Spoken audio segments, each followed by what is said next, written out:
Ladson, South Carolina. A quiet Lowcountry town where families built their lives and children walked to school at sunrise.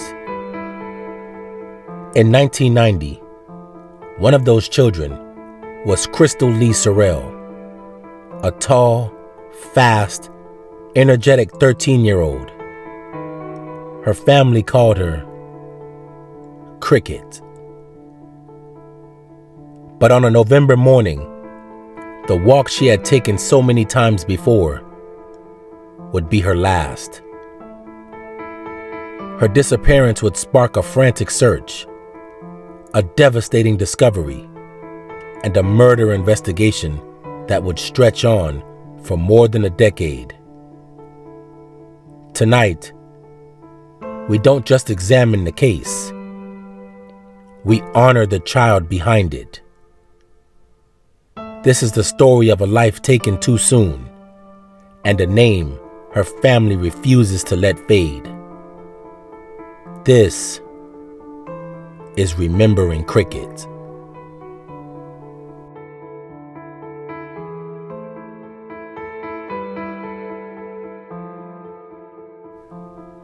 Ladson, South Carolina.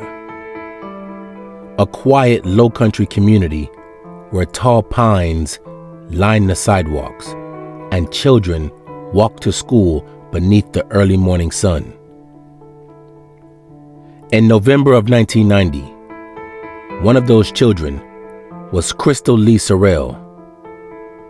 She was 13, energetic, fast on her feet. Her long legs carried her effortlessly across the backyard, chasing crickets with laughter that echoed through the evening air. That's how she earned the nickname her family still uses today, Crickette. But on a cool November morning, the familiar walk she had taken so many times before would be her last. It was shortly after sunrise when Crystal stepped out of her family's home. Her backpack was slung over her shoulder. Her hair was brushed. Her shoes tied tight. She walked toward school the same way she always did. A short route toward Oak Brook Middle School. A path other children traveled daily. But somewhere along that familiar stretch of road, something happened. Something violent. Something final. Crystal never arrived. When her name didn't appear on the attendance list, the school contacted her family. Concern spread quickly. By afternoon, an official search began.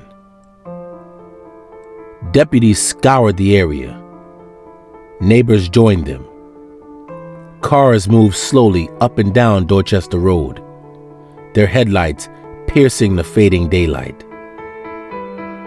Parents across Ladson held their children close. Crystal Surrell had vanished. 2 days later, a discovery in a wooded area near the school route ended all hope. Search teams came across a body, partially concealed, left in a shallow wooded stretch of land off the beaten path. It was Crystal. She had been abducted, assaulted, murdered. Her life stolen in a moment of cruelty that stunned the community. Her body showed signs of severe trauma. The scene was disturbed, and with the technology available in 1990, investigators had little to work with. Still, they collected everything they could: fibers, footprints, trace materials, and the soil beneath her. But the woods had no witnesses, and the case was already slipping into silence. Leads poured in. Tips were investigated. Interviews were conducted. And each one led nowhere. Weeks passed, then months, then years. Investigators revisited the crime scene countless times, searching for something, anything that might tell them who killed Crystal. But the answers remained buried in the forest floor. The community healed. The seasons changed. But the Surrell family carried the weight of a child who never came home. For nearly 13 years, the truth stayed hidden. But the woods had not forgotten, and neither had the detectives.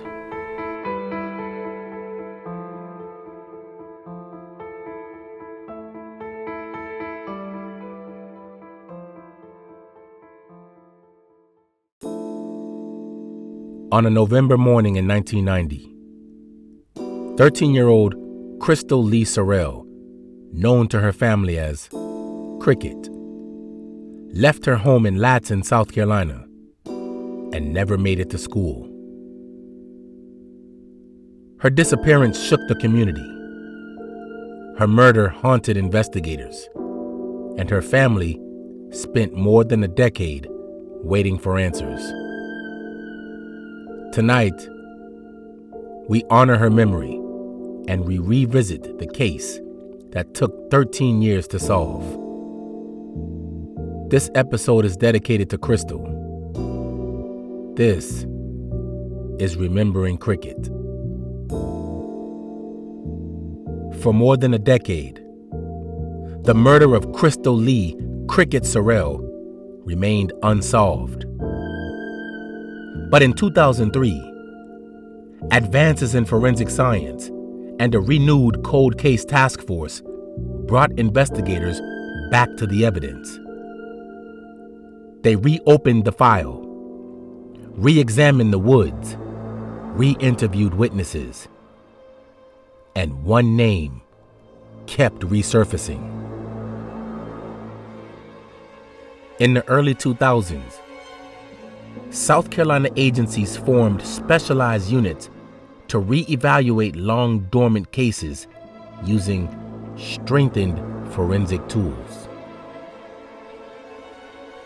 When detectives pulled Crystal's file, they noticed inconsistencies in statements provided years before, timelines that didn't match, stories that shifted, memories that no longer aligned. One individual, a teenage boy at the time of the murder, had provided information decades earlier that now drew suspicion. His name was Brian Lamont Lamb, 14 years old at the time of the crime, now an adult, with a past that investigators believed held answers. Detectives discovered that Lamb had provided accounts in the years after the murder that contradicted other witness statements. And in some versions, he seemed to know details that only the killer could know. At the same time, another man, Eric Castro, emerged as someone who had withheld critical information from investigators in the 1990s. Detectives began piecing together the puzzle. The proximity of the suspects, their ages at the time, their access to the area where Crystal was found, their changing stories, the forensic evidence, now more useful than ever. Bit by bit, the case began to breathe again. With enough material to justify deeper scrutiny, the task force interviewed both men. They cross-checked each answer with evidence, with timelines, with the original crime scene findings. It didn't take long before investigators believed the truth had finally surfaced. Lamb had murdered Crystal. Castro had protected him. After nearly 13 years of silence, detectives felt ready to move. On October 6, 2003, the break the Surrell family had prayed for finally arrived. Officers arrested Brian Lamont Lamb for the abduction and murder of Crystal Surrell. He was no longer a teenager. He was a grown man, now forced to face the crime he committed as a boy. Eric Castro was also arrested, charged with hindering the investigation and withholding key information. For Crystal's family, the moment was bittersweet. The man responsible for taking their child's life had walked free for nearly 13 years. But now, justice was finally at their doorstep. Prosecutors built their case methodically. Forensic review, witness testimony, new investigative findings, reconstructed timelines, expert analysis. The evidence was compelling. The inconsistencies in Lamb's stories served as a roadmap, pointing directly toward guilt. By the time the trial date was set, the community of Ladson had waited a long time to hear the truth. And the truth was devastating. Episode 3 of Remembering Crickette returns us to the heart of a story that still echoes through Ladson. As the trial approaches and long-buried truths begin to surface, this episode focuses on the impact Crickette's loss left behind, on her family, her friends, and a community that spent years waiting for justice. This episode isn't just about evidence or timelines. It's about memory, healing, and the quiet strength of those who refuse to let her story fade. This is where truth and reflection meet, and where Crickette's voice grows louder than ever.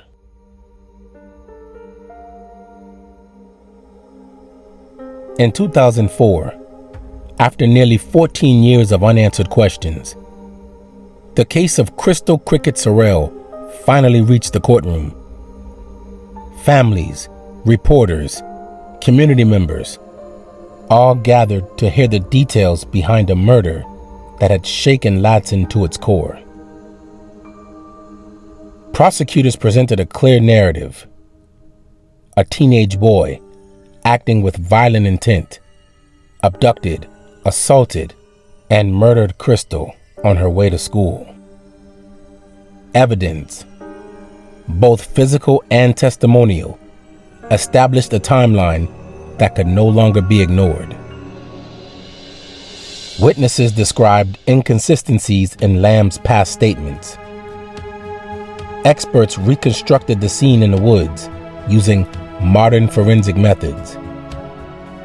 Investigators detailed the years of work that finally brought the truth forward. The jury listened. The courtroom held its breath. After deliberation, the jury returned. The courtroom fell silent as the foreperson rose. Guilty. Brian Lamont Lamb, the man who had taken a child's life at 14 years old, was convicted of murder. He was sentenced to life in prison. Eric Castro was convicted of hindering the investigation. For the first time in more than a decade, the Surrell family felt the weight of justice. But the fight was not over. Under South Carolina law in 1990, a person sentenced to life was still eligible for parole after 20 years. Because Lamb was sentenced under the statute that existed at the time of the murder, he remained eligible. Starting in 2020, he could appear before the parole board every 2 years. For Crystal's family, each hearing was a reopening of wounds. In April of 2024, Lamb attempted to gain release. Inside the hearing room, the Surrell family sat only a few feet away from the man who had murdered Crystal. They spoke of her childhood, her laughter, her nickname, Crickette, the years of pain that followed her loss. They asked the parole board to keep him behind bars where he belonged. After deliberation, the board announced its decision. Parole denied.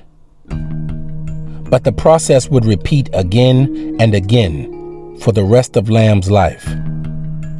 Justice was achieved, but peace would always be fragile. Today, more than 3 decades later, Crystal's family still speaks her name. They remember her long legs, her bright smile, and the joy she brought to their backyard. They remember the girl who chased crickets in the evening light, and the child who never had the chance to grow up. Her story is not just a case file, not just a headline, not just an episode. It is a reminder of life cut short and of a family who refused to let her be forgotten. This is her legacy. This is her story. This is Remembering Crickette.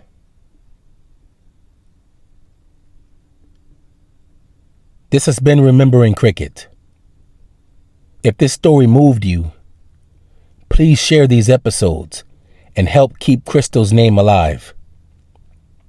For more true crime investigations, real Lowcountry stories, and victims who deserve to be remembered, follow and subscribe to Charleston Cold Case Chronicles. Because justice isn't just about the past. It's about memory, accountability, and truth. Thank you for listening.